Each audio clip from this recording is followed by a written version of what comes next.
Time for another board game review, and this time we have the game Rotten Tomatoes, the card game. This was sent to me by Cryptozoic Entertainment. How well do you know your movies? Well, let's find out. So in this game, you're trying to prove your film knowledge. The first to have 10 movie cards in their collection wins. So each player starts with 3 random movie cards. I'll just pull 3 here.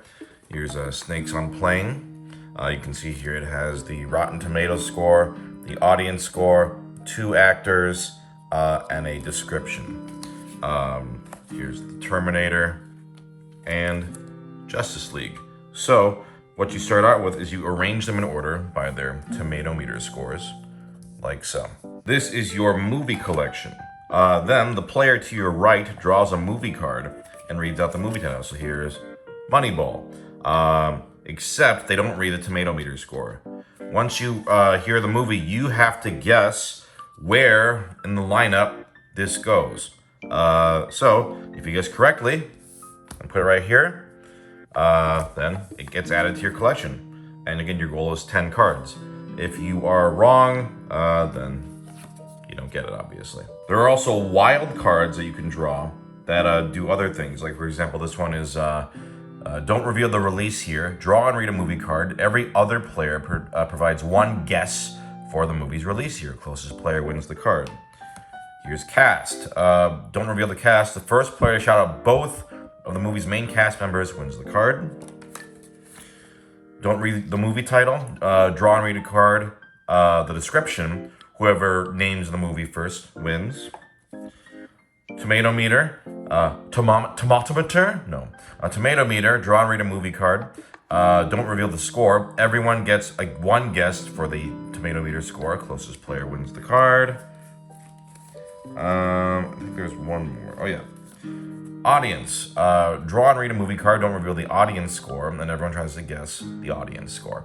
So those are some wild cards that can change it up.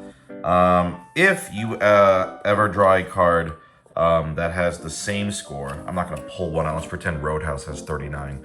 You can put it before or after. It doesn't matter, actually. For wild cards, if there is a tie or if no player guesses correctly, you discard it and replay the wild card.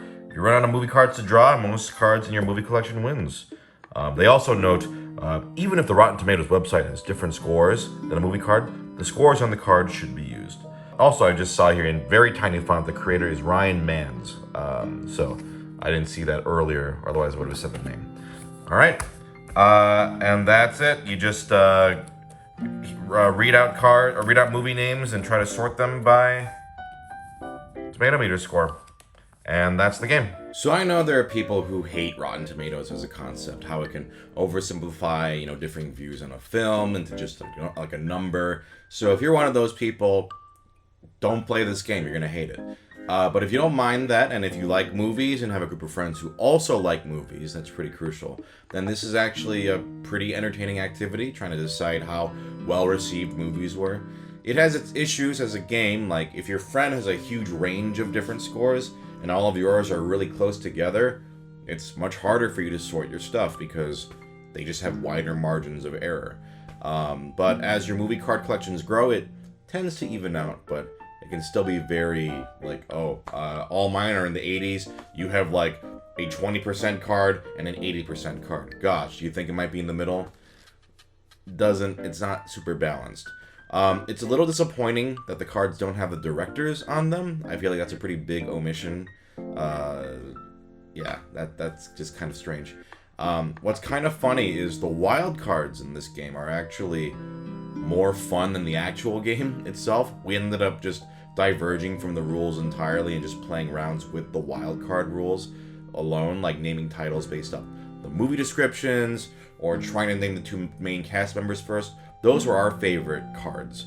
The ones that involved the tomato meter, we were like, these are fine. But once it turns into just like a regular movie trivia game, that was actually kind of more fun. But overall, I think if you don't have a hate boner for Rotten Tomatoes, and if you like movies, you'll have a good time. It's a very bare bones experience, but you like movies, you don't hate Rotten Tomatoes, you'll have a decent time.